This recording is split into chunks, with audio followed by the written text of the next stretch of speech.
Olá, começa agora o programa Perfil. Aqui nós vamos falar além da política, dos projetos. O nosso objetivo é saber mais sobre a vida do vereador ou da vereadora. Como foi a infância? Qual será o hobby? E tem uma história que ninguém conhece. Fique ligado porque começa agora o Perfil. E a minha convidada de hoje é a vereadora que está no primeiro mandato, campineira, e desde que se tem lembrança da cidade, é do distrito de Souzas. Será? Já eu vou confirmar. Professora de Educação Física, formada pela PUC Campinas, efetiva da rede estadual. Foi conselheira tutelar por 4 mandatos, então há 12 anos, luta pela proteção e direitos das crianças e adolescentes e famílias. Já sabe quem é? Débora Palermo, muito obrigado por ter aceito o convite para participar aqui do Perfil. Falei certo? Desde quando você mora em Souzas e as primeiras lembranças foram do distrito? Seja bem-vinda. Boa tarde, Gabriel. Eu que agradeço o convite, né? E o prazer estar aqui com vocês. Na verdade, Gabriel, eu nasci em Joaquim Egídio. Tá. Eu nasci em Joaquim Egídio em 1965 na usina Salto Grande, que é uma usina hidrelétrica da antiga CPFL, né? Meu avô era o chefe da usina e nós morávamos lá. E aos 4 anos eu fui para Souzas, onde eu vivo até hoje, um lugar que eu amo, que eu tenho muito prazer e orgulho de viver lá. Então você nasceu ali em Joaquim Egídio, depois foi para Souzas, sempre longe do centro da cidade, então. Gabriel, eu sempre morei na roça, literalmente, porque quando nós saímos de lá da usina Salto Grande, que é na área rural, né, de Joaquim Egídio, é uma usina linda, até para quem não conhece, é um lugar maravilhoso de se conhecer, né? E quando eu saí de lá, nós fomos para uma chácara, ali em Souzas, perto do Clube Irapuã, ali, né? Bem, na época era estrada de terra, era uma área bem assim, passava carro 2, 3 vezes por dia, que era o Jeep que ia buscar a professora para dar aula de manhã, né? Depois ele voltava meio-dia, porque elas iam para as fazendas dar aula, e assim, um carro ou outro, né? Então eu fiquei ali até os 17 anos nessa chácara.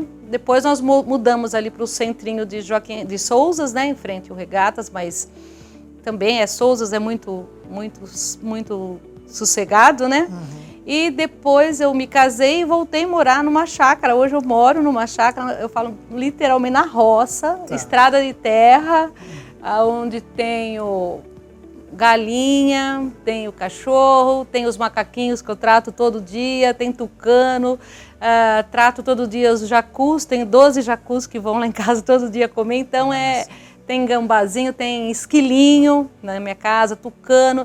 Então eu falo que eu vivo num paraíso, né? Quando eu estava ali no Conselho Tutelar, no meio da Glicério, na Selva de Pedra, né? Chegava no final da tarde, eu não via a hora, eu falava, pessoal, quero ir para a natureza de novo. Quero voltar para a roça, quero respirar ar puro, né? E é sempre muito bom chegar em Souzas, chegar na minha casa.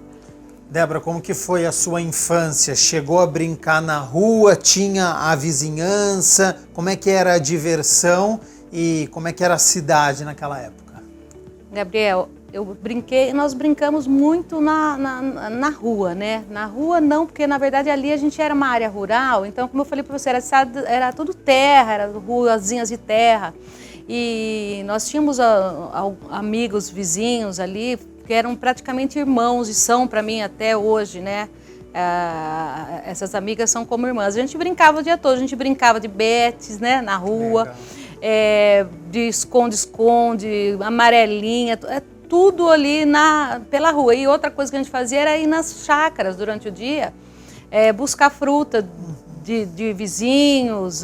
A mãe pedia, né? Vai comprar um cacho de banana na Dona Ana, vai. Então eu lembro muito dessas coisas. Então eu tive uma infância maravilhosa. Nós somos 5 irmãos, né? Eu sou a segunda dos 5 e nossos vizinhos, essa família tinha 6, eram 6, que eram os vizinhos mais próximos. Então era uma turma boa, então, né? Era uma turma gente. boa. Muita gente e íamos para a escola junto, voltávamos. Então foi um tempo muito bom, de muita brincadeira na rua, né? De achar ninho de passarinho e ficar cuidando, vendo até o bichinho voar. Nunca pegamos, prendemos o bicho de jeito nenhum. E uma curiosidade meu pai, ele era muito corajoso e tinha muitas cobras, né? Porque era área rural. Então, quando apareciam essas cobras venenosas, os vizinhos chamavam meu pai para ele pegar, ele capturava com a mão, colocava em caixas e mandava para o Butantã. Olha só. Porque ele trabalhava numa empresa onde hoje é o Swiss Park e por lá eles conseguiam mandar essas cobras para São Paulo e o Butantã mandava o soro antiofídico. E meu pai, eu tinha na infância toda, eu lembro que na geladeira da minha casa tinha a seringa que se algum vizinho, alguma criança, meu pai sabia como aplicar. Olha que legal. Então, são lembranças assim do apoio, né? De um contar com o outro, um ajudar o outro. Exato. Era muito... E quando acabava a energia também lá nessa região. Meu pai era eletricista e ele tinha um negócio, um alto lá, um cabo alto, que só ele sabia trocar o fusível. Então, os vizinhos ficavam esperando meu pai chegar para poder ajudar. Foi uma infância maravilhosa, viu? Que bacana. E você gostava e praticava esporte na sua infância e adolescência? Sempre pratiquei esporte, assim, na escola, porque não tínhamos, né? Infelizmente, a gente não tinha... Nem, né, naquela época não tínhamos, acho que nem praça de esportes, não tinha nada. A gente praticava esporte assim o dia todo, andava de bicicleta, jogava. Eu sempre gostei de jogar futebol, tinha um clube, o Clube Irapuã, perto de casa, a gente era sócio, eu jogava futebol com os meninos, pra você ter uma ideia de tanto que eu gostava, mas a gente não tinha um professor, não tinha nada, né? Mas tinha aulas de educação física, que começavam às 6 da manhã, naquela época, era no contraturno do período da escola, eu estudava à tarde e ia de manhã para as aulas de educação física. Legal. Mas sempre pedalar, caminhar, brincar, a gente sempre brincou muito com isso. Você lembra qual foi o primeiro ponto turístico que você foi na cidade, em Campinas? Meu pai sempre levou a gente a conhecer tudo, viu, Gabriel? Eu não lembro qual foi o primeiro, mas meu pai sempre levou no bosque, naquela época tinha o bosque. Eu sou do tempo que o viaduto ainda era muito bonito, ali eu via, tinha o lago, tinha uns karts que ele levava a gente para andar. Eu lembro muito disso. Todos os locais de Campinas nós conhecemos com ele. Ele levava, eu lembro que também de finais de semana ele juntava os 5 e a gente ia fazer piquenique, às vezes em cidades vizinhas. Ai, que legal. Ele levava a minha mãe e nós todos. Era muito comum, né, piquenique? Era muito comum. Era muito comum. A gente sentava na beira de uma estrada, fazia o piquenique, conhecia a cidade e depois voltava. Não era como hoje, a gente não tinha recursos, nada para comprar, nem para comer fora, mas a gente passeava com eles, né, conhecendo a região. E hoje, quando eu digo hoje, um contexto sem pandemia, que ponto turístico que você gosta de frequentar na cidade? Eu gosto muito da Lagoa do Taquaral. Completa, né? Ela é muito bonita, né? É um lugar gostoso. Eu gosto de lá. Débora, você é formada em educação física e aí muitas pessoas têm a visão que tem que amar esporte para poder trabalhar nessa área. É um caminho, a profissão tem ramificações, como é que você escolheu a educação física? Eu sempre gostei de esportes, né? E sempre pratiquei esportes. Mas eu vou contar uma coisa, Gabriel, que aí eu acho que entra até de que muita gente não sabe. Na verdade, eu queria fazer direito. Tá. Eu estava entre direito e educação física. Só que na época que eu prestei o vestibular, minha irmã entrou na USP em odontologia, e eu estava prestando faculdade e eu tinha que escolher alguma coisa, né? Por que eu escolhi educação física? Porque eram 3 anos só na época e o meu pensamento foi o seguinte: eu faço educação física, começo a dar aulas e aí eu tenho recursos para fazer direito. Tá. Que eram 5 anos, né? Entendi. Eu tenho recursos, eu faço à noite educação física e depois eu faço direito. E quando eu me formei em educação física, eu entrei 2 vezes em direito. Só que eu não consegui, a vida vai levando a gente por caminhos, né? E nessa época eu tinha uma cantina escolar, além de dar aula, eu tinha uma cantina escolar que eu tinha que trabalhar 3 períodos. Nossa. E aí eu não tinha horário, né? Eu abandonei esse sonho, né? Que era cursar o direito. Mas eu sempre amei dar aulas de educação física, essa área de esporte, eu acho que é imprescindível na formação do caráter, na formação não só do física, mas da pessoa como um todo. Eu digo sempre, Gabriel, o seguinte, as pessoas não dão o devido valor às aulas, à educação física, considerando o seguinte, o jogo, ele tem regras e limites. Uma criança que pratica esporte, desde cedo, ela aprende com o esporte a obedecer regras e limites, saber que tudo, disciplina. Então, a linha do campo é o limite. A regra do jogo, ele tem que respeitar, senão ele tem uma punição. Ele ultrapassou a linha, ele quebrou a regra, ele tem uma punição. No basquete você tem que bater a bola, no vôlei você não pode encostar na rede, você vai aprendendo. Então, o esporte, na formação do caráter, da disciplina, né, da criança, ele é fundamental. Mas infelizmente a gente ainda não tem essa valorização do profissional de educação física, né, e das aulas de educação física, do esporte como um todo, né, as praças de esportes. Eu falo assim, deveria ter muitos projetos nas praças de esporte para criança desde pequeno, né? Aulas de futebol, vôlei, basquete, natação, porque além da saúde física, né, do desenvolvimento físico, tem essa questão da formação do caráter, da disciplina, da educação, do respeito ao outro, né? No campo, você tem que respeitar o outro, no esporte, se você não, né? Então isso eu acho que ajuda demais na formação da cidadania, né? Exatamente. Eu tenho mãe professora, irmã professora, então eu tenho uma admiração muito grande, ainda maior por esta profissão. Você se via como professora porque esse trato com o ser humano, com 20, 30 crianças, adolescentes, terceiro colegial quase adulto, mas você se via como professora? Sim, até hoje, viu? Eu falo que isso não sai da gente. Eu ainda encontro alunos, né, hoje casados, pai de famílias, eu fico muito orgulhosa quando eles me encontram e falam, ô dona! Eles chamavam a gente de dona, né? Mas eu acho que professor fica muito no sangue da gente. Uma vez professor, você nunca deixa de ser, né? Com certeza. Você também foi conselheira tutelar, né? Da onde vem essa paixão? Você encara como uma missão de lutar pelos direitos dos jovens, dos adolescentes? Como que isso apareceu na sua vida? Gabriel, o que me levou ao conselho foi a escola, né? Então, dentro da escola, nós atendendo as crianças, e o professor de educação física, eu acho que é o professor mais próximo, né? É aquele que o aluno vem contar que o pai brigou, que está apanhando em casa, que o pai está separando.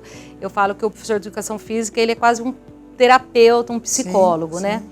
E eu ouvia muitas coisas, né? De maus tratos, de violência. E também a gente via na escola a falta de políticas públicas, né? Na educação, por exemplo. E aí a minha irmã mais velha um dia chegou para mim e falou, olha, está tendo concurso para o Conselho Tutelar, não é concurso, esqueci o nome, né? Ela falou, você gosta tanto de ajudar todo mundo, pelo menos faça isso de forma legal, né? Ela falou, né? E aí eu me inscrevi de última hora e comecei a estudar e passei e consegui. Eu tenho certeza que era uma missão, né, que eu tinha e que eu sei que eu fui muito útil e onde eu mesmo como pessoa amei atuar, né? É uma coisa que eu sinto muitas saudades ainda. O Conselho Tutelar ainda está muitas vezes eu ainda falo como conselheira, né? Que foram 12 anos. Sim. Mas é muito difícil o trabalho, mas é uma forma que a gente tem de ajudar e ajudar muito, né? As crianças e os adolescentes. Eu tenho um amor muito grande pelo Conselho Tutelar, né? Pelo órgão, né? Eu sempre defendo o órgão. Eu falo, o conselheiro, ele passa, né? Sim. Eu estive lá há 12 anos, né? Hoje eu não estou lá, mas o órgão está lá. Então eu defendo sempre o órgão porque é um órgão, como a própria lei diz, de extrema relevância na proteção integral da criança e do adolescente, né? A gente estava falando sobre escola, os colégios. Você estudou em quais colégios aqui em Campinas? Eu estudei no Tomás Alves, que é o colégio que tem em Sousas. A vida inteira? A vida inteira, do pré ao ensino médio. Eu estudei no Tomás Alves e eu tenho só lembranças boas na época que nós estudamos lá. A escola, né, era EEPSG Dr. Tomás Alves, ainda o nome, né? Ele ganhava todo ano a melhor escola do estado de São Paulo. Era natural as pessoas saírem dali. Minha irmã saiu dali e entrou na USP em odonto. Era um ensino de qualidade, de extrema qualidade. Nós tínhamos uma diretora, a doutora Dona Antônia Bombach, era uma educadora e uma gestora. Eu tenho, assim, saudades de ver como ela conduzia aquela escola, uma escola que era bem grande na época, era a única escola lá, né? E ela era firme, né, descendente de alemão, mas ao mesmo tempo ela era extremamente amorosa e ela cuidava daquilo como se fosse a casa dela. Então a gente foi muito privilegiado em ter uma diretora e um corpo de professores como nós tivemos. Uma escola que eu só tenho saudades, guardo saudades e boas lembranças. Débora, quando que a política entrou na sua vida e quando que você decidiu se filiar a um partido político? Gabriel, a política entrou na minha vida de uma forma tão estranha, né? Porque, na verdade, eu nunca quis ser política. Eu nunca sonhei em ser política, não foi meu ideal, não era meu sonho de vida ser política. Mas o Conselho Tutelar me levou, né, à política. Quando eu estava saindo do segundo mandato para conselheira, em 2012, né? Eu tinha que me afastar do conselho e voltar para a escola. Porque naquela época, hoje não, hoje o conselho você pode, a recondução é ilimitada, mas naquela época não, só podia uma recondução. Então você ficava 2 mandatos e tinha que sair um. E eu ia sair e eu tinha um trabalho muito grande já na cidade, já tinha ficado 6 anos no conselho, um trabalho muito grande com políticas públicas, junto ao Ministério Público, junto à Vara e toda a rede de proteção da criança e do adolescente. E daí, na época, um juiz falou assim para mim, um desses que atuavam com a gente, né? Débora, por que você não se candidata a vereadora? Você faz tanto pelas crianças, coisas que ninguém faz. E na Câmara nós precisamos de alguém que defenda a criança e o adolescente. E nós não temos. E eu saí ali eu confesso para você que eu saí dali da Vara até atordoada, porque eu falei, nunca tinha pensado nisso. E eu falei, olha, ele perguntou, você é afiliado a algum partido? Eu falei, eu acho que eu sou. Porque o doutor Nivaldo Doro tinha filiado eu e a Margarete, na época era o PMDB, porque teria uma votação e eles estavam buscando aumentar o número de pessoas e ele pediu o nosso apoio e aí nós nos filiamos. E eu lembro que quando ele filiou ainda eu falei, Nivaldo, faz favor, quando acabar a convenção, vocês, né, a gente te ajuda, a gente te apoia, tudo, que eu gosto muito do doutor Nivaldo. Me tira, eu falei para ele, me tira, me desfilia, né? Ele falou, não, Débora, acabando, você pode pedir, a gente te desfilia. E passou, não teve convenção, não teve nada, mas meu nome ficou lá. Mas eu falo, tudo eu acredito que tudo é a obra de Deus, né? Tudo é a vontade dele, né? E aí, quando teve essa conversa, que eu conversei lá na Vara da Infância, no Ministério Público Pessoal, eu saí de lá e eu fui direto no diretório do PMDB. Aí, bem assim incomodada, mas eu fui. E meu nome estava lá, meu nome estava como filiada. Mas aí eu sou muito temente a Deus, Gabriel. Tudo eu coloco em oração. E eu comecei a orar, né? E falar, Senhor, se for isso, né? Confirma para mim, porque eu não quero. Mas se for uma coisa, né?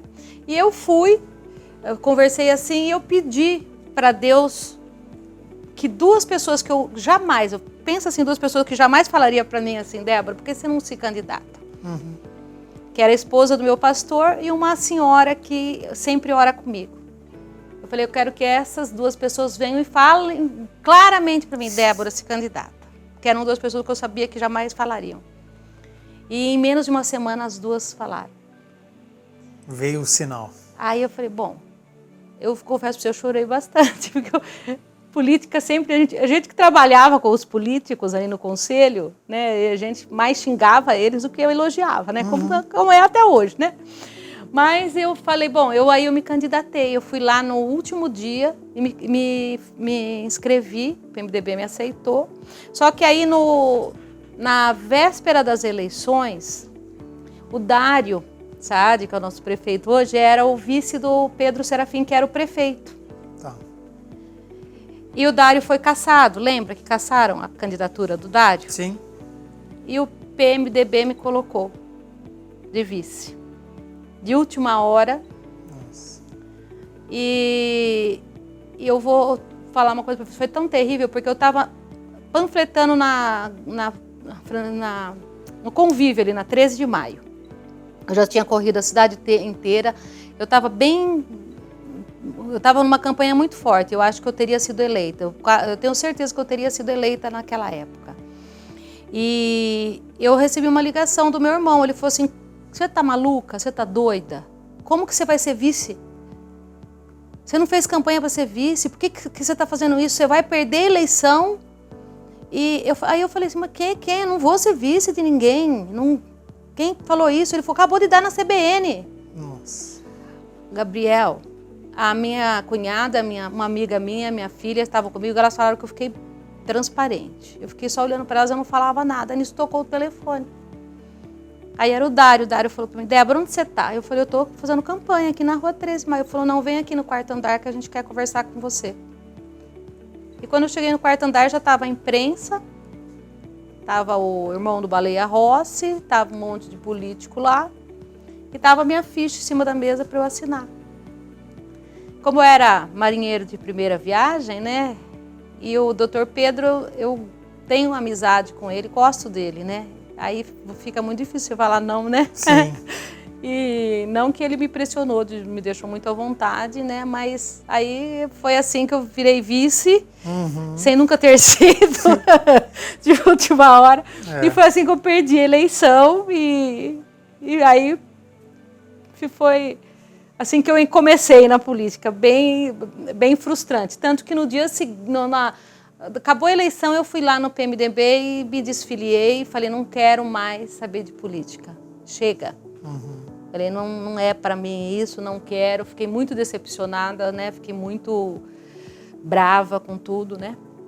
E me desfiliei. Aí, no mundo político, você sabe, você faz agora, daqui 5 minutos, está todo mundo sabendo, né? Aí, naquela mesma semana, eu recebi convite de praticamente todos os partidos. E eu não me filiei a nenhum, mas o PSC, né, o professor Campos, no último dia de filiação para concorrer na eleição de 2016, né, ele me filiou.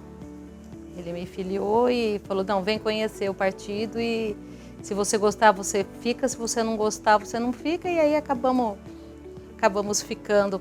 2013 foi que ele me filiou. Bacana.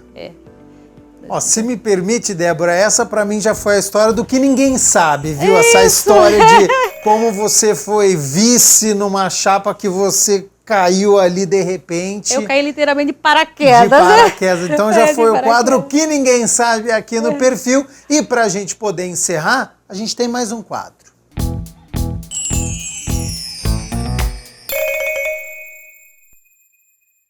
Eu vou fazendo algumas perguntas para você e você me diz o que você gosta mais. Seu livro preferido? A Bíblia, sem dúvida.